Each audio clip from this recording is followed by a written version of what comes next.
Bom dia, 11 horas 34 minutos. Seja muito bem-vindo à TV Câmara Cubatão. Está começando Primeiras Notícias desta terça-feira, dia 13 de abril de 2021, edição 66 do nosso telejornal desse ano. E a gente abre a edição de hoje lendo com você as principais capas dos jornais da nossa região e também do estado de São Paulo. A gente abre com o jornal A Tribuna. A Tribuna destaca: nova lei de trânsito dá maior proteção a ciclistas. Ultrapassagem irregular por motoristas eleva a punição. Bom, ontem entrou em vigor as novas regras da Carteira Nacional de Habilitação, né? Então a Tribuna dando ênfase aí em relação aos ciclistas, né? Os ciclistas, os pedestres, que sempre são a linha mais fraca no trânsito, então eles estarão mais seguros agora com as novas leis que entraram em vigor ontem. Inclusive, a TV Câmara produziu um material sobre isso. Se você quiser conferir, está lá no nosso Facebook, também no nosso canal no YouTube. Isso aí é o destaque do jornal A Tribuna. A próxima capa é o Diário do Litoral. E o Diário informa: roubo e furto, rotina do orquidário. Comerciantes revelam que situação é constante na região, mas, por medo de represálias, não aparece nas estatísticas. Bom, o jornal Diário do Litoral, equipe de reportagem do jornal Diário do Litoral esteve naquela região ali de Santos e conversou com alguns comerciantes, inclusive um dono de uma padaria relatou à reportagem que o comércio dele foi invadido diversas vezes, né, por marginais, e esse comerciante sofreu muito prejuízo com esse problema, né? Aquela região ali que tem o túnel do VLT, tem alguns usuários de drogas, então, infelizmente, existe esse problema ali na região de Santos. Esse é o destaque do jornal do Diário do Litoral desta terça-feira. Próxima capa é Folha de São Paulo. E a Folha informa: base age para minar a comissão parlamentar de inquérito e ala do Supremo Tribunal Federal para adiá-la. Em paralelo, Bolsonaro assume pessoalmente a articulação para blindar governo. Eu já vou passar para a próxima capa, que é o jornal O Estado de São Paulo, que o assunto é o mesmo. Vamos lá. Pacheco decide alvos de CPI e sob pressão do governo e da oposição. Senadores governistas têm assinaturas para outra CPI que atingiria governadores. Bom, você que não acompanhou aí durante o final de semana, eu vou tentar então dar uma resumida. Os senadores reuniram algumas assinaturas para a instalação de uma CPI para investigar os atos do governo federal em relação à pandemia. Essas assinaturas eram suficientes para a abertura, só que ficaram paradas lá no Senado. Só que o Randolfo Rodrigues, que é o autor do pedido dessa CPI, ficou incomodado e foi até o Supremo. E o Supremo, segundo o ministro Luiz Roberto Barroso, ele achou que é viável porque estava de acordo com a lei, já existiam as assinaturas suficientes, então ele mandou o Senado abrir a CPI. Inconformado com isso, o Jair Bolsonaro entrou então em questão, reclamou muito, inclusive conversou com um outro senador, o Jorge Cajuru, reclamou barbaridades e entrou com a tropa de choque para tentar que essa CPI avance. Uma das reclamações do Jair Bolsonaro é que ele não quer que só apenas o governo federal, a esfera federal, seja investigada, mas também ele quer que governadores e prefeitos também sejam investigados. E ficou esse embaralho todo.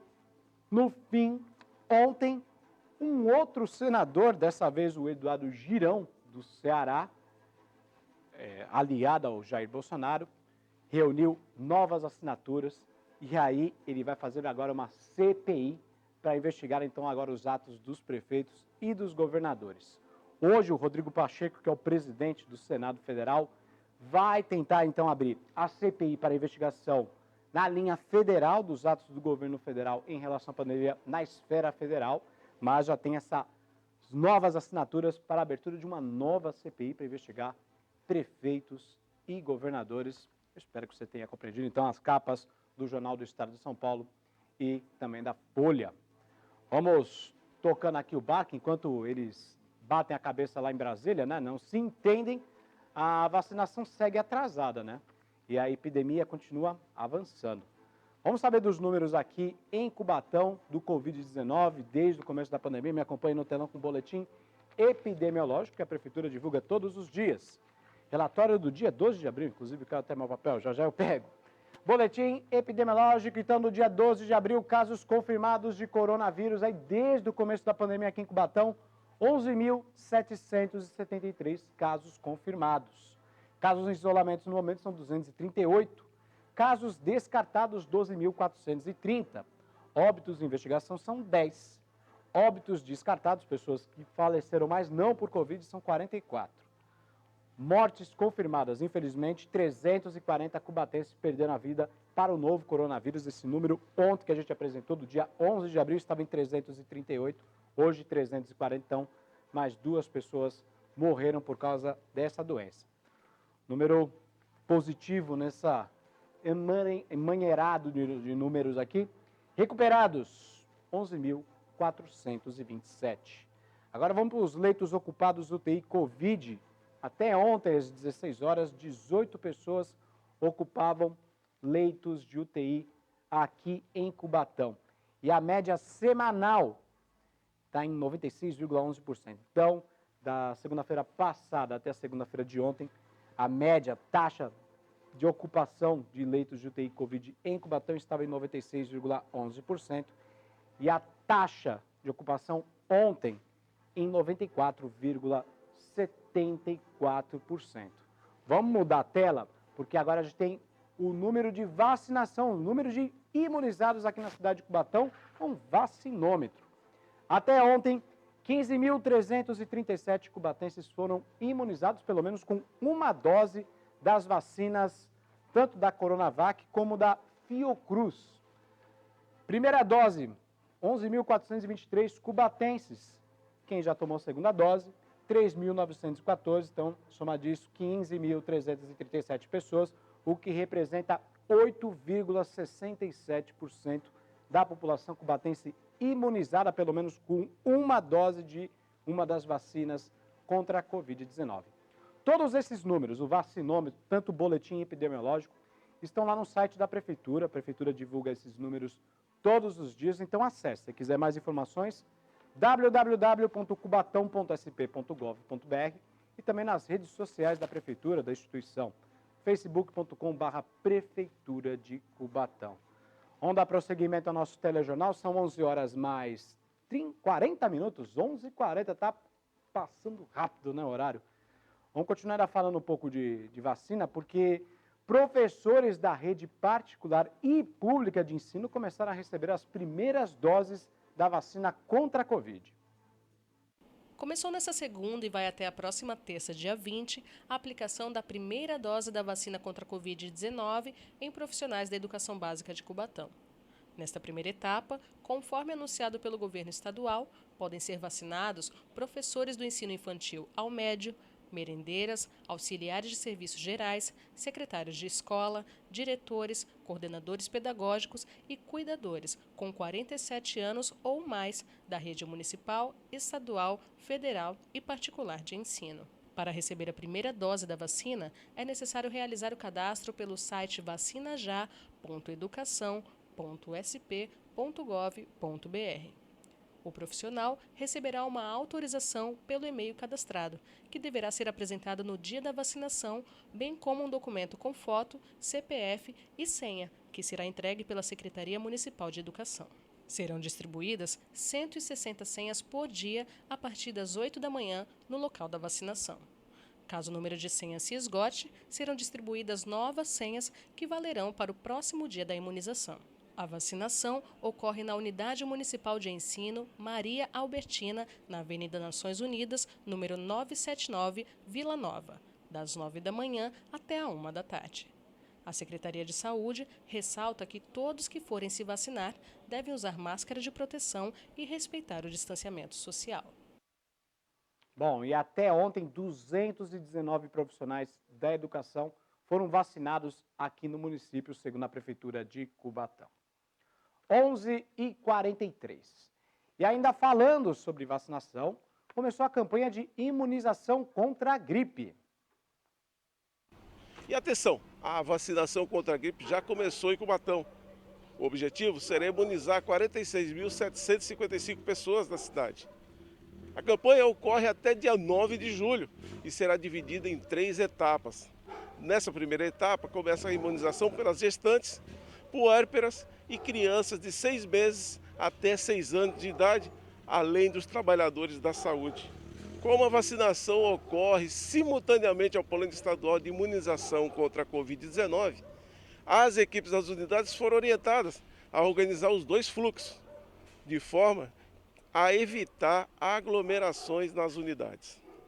A vacinação será realizada nas 14 unidades de saúde com salas de vacina e em 4 postos volante, das 8h30 da manhã até as 16 horas. De 11 de maio a 8 de junho, será a vez das pessoas a partir de 60 anos de idade e professores. Já na terceira etapa, de 9 de junho a 9 de julho, serão vacinadas pessoas com comorbidades, portadores de deficiências permanentes, caminhoneiros e trabalhadores do transporte coletivo.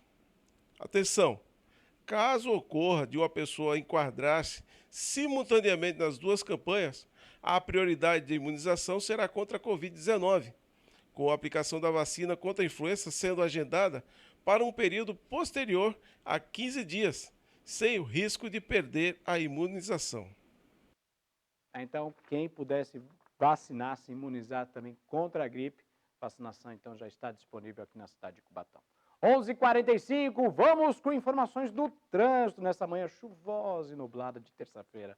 Quem está acompanhando tudo isso é o repórter multitarefas da TV Câmara, o José Mário Alves, que está no anel viário de Cubatão. Bom dia, Zé Mário! Olá, Tiago, bom dia a você, bom dia a todos que acompanham o jornal Primeiras Notícias. Hoje estamos aqui no Complexo Viário Engenheiro Luiz Antônio Veiga Mesquita, aqui bem pertinho do antigo Morro do Pica-Pau, que os mais antigos vão saber do que eu estou falando. Tiago, o sistema Imigrantes, Anchieta Imigrantes hoje está em operação normal. O tráfego lento apenas na Anchieta do quilômetro 45 até o 44 devido a uma carreta quebrada. A interligação no Planalto está bloqueada devido à neblina. O trânsito está tranquilo, apesar da chuva, o trânsito está tranquilo também nas outras rodovias que cortam a cidade, a Padre Manuel da Nóbrega, a Cônigo Domênico Rangoni, Anchieta e Imigrantes. O tempo está encoberto, a visibilidade é parcial e a chuva está tanto aqui na Baixada quanto lá no Planalto.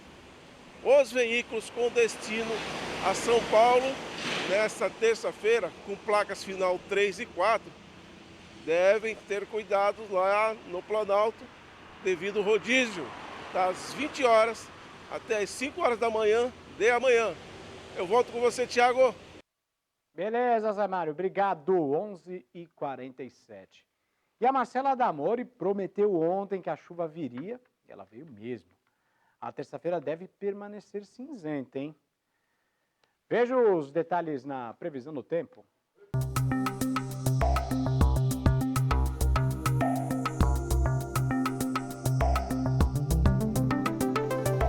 Nesta terça-feira, a frente fria que predomina aqui no litoral paulista avança mais, causando mudanças no tempo, como ventos mais frios, elevação da umidade e chuva em todos os períodos. Os termômetros em Cubatão devem registrar mínima de 20 e máxima de 25 graus. Os ventos sopram fracos de sul-sudeste, com possibilidade para rajadas que chegam até 17 km por hora. A umidade relativa do ar varia entre a mínima de 68% e a máxima de 91% ao longo do dia.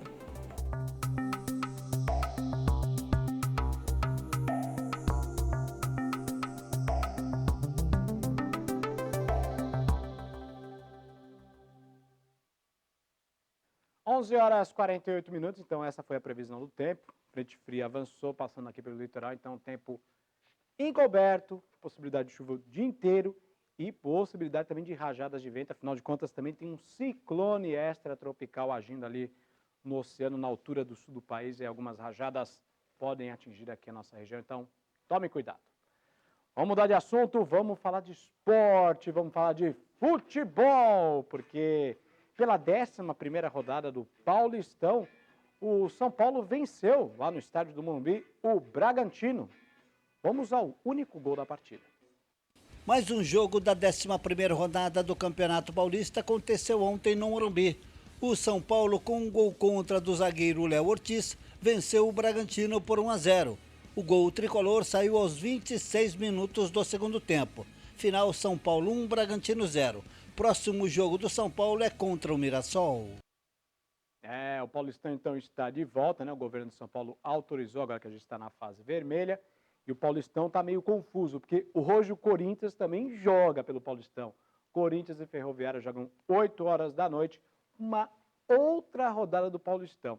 Sexta-feira tem jogo do Santos, aí você viu mesmo o Washington Luiz anunciando que o São Paulo pega o Mirassol na próxima rodada, joga ainda essa semana. Então o Paulistão está meio bagunçado até que tudo fique ajustado para que todos joguem a mesma rodada.